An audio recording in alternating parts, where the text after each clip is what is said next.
Tamim ibn Aus al-Dari is originally from Yemen.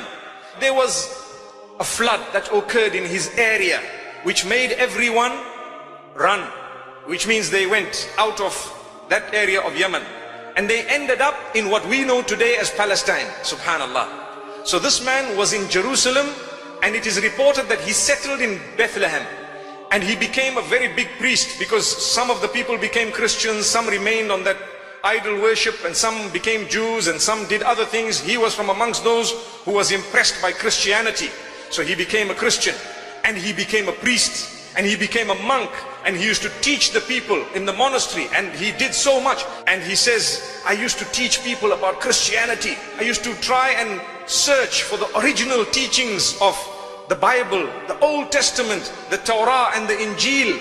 And he says, one day I had a journey to be made, so I went out, and at nightfall I was still far away, so I decided, no, let me rest at this place. And I found myself in a valley where there was mountains, and for the first time I felt so scared, because I know about Jinn. May Allah subhanahu wa ta'ala protect us from the Jinn and even from the evil of mankind. Ameen. So my brothers and sisters, he says, when I felt this, I remembered that when I was much younger, the Arabs used to say, when you are scared of the Jinn of the mountains, you must ask protection from the Jinn of the mountains. Up to today, in a lot of cultures and traditions across Africa and some of the Middle East and even some of South America, I've heard, when there is a mountain, the people ask for protection from the god of the mountain or the Jinn of the mountain. So he says, I was trembling, although I myself was a monk, but I said to myself, A'udhu bi sayyidi hadha al-wadi, which means I seek the protection of the chief Jinn of this particular valley. So he says, as I lied down, I heard a voice. Subhanallah. The Jinn spoke to him. What did they say to him? The Jinn says, seek the protection of Allah, O man, the Jinn cannot help you. So he was shocked. He said, what do you mean? Subhanallah. Seek the protection of Allah, the Jinn cannot help you. And he was surprised.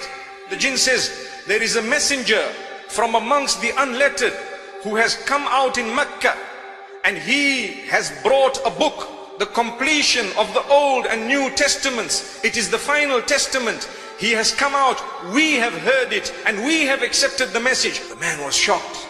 So he said, A'udhu Billah, I asked the help of Allah, and so on. And he slept the night, and he started recalling that in his books, in the testaments, he had read about this messenger who was going to come. And the description was that of Medina Munawwara. So he's trying to add the two together. The following day he got up and he went back to his area. He went straight to the chief monk and he asked him, look, this is what happened to me last night. He says, it is very true. There should be a messenger. It's about time he has come out, and he will probably be in that area. So he says, I started gathering some of my friends, and we gathered a group of people. It was the 9th year of Hijrah. And subhanallah, he says, we arrived in Medina Munawwara. We looked at Rasulullah Sallalahu'Alayhi wasallam, and immediately I told him, I bear witness you are the messenger. Allah is one. There we are. Subhanallah. So who invited him to Islam? It was the Jinn. Subhanallah. Tamim al-Dari. Tamim al-Dari.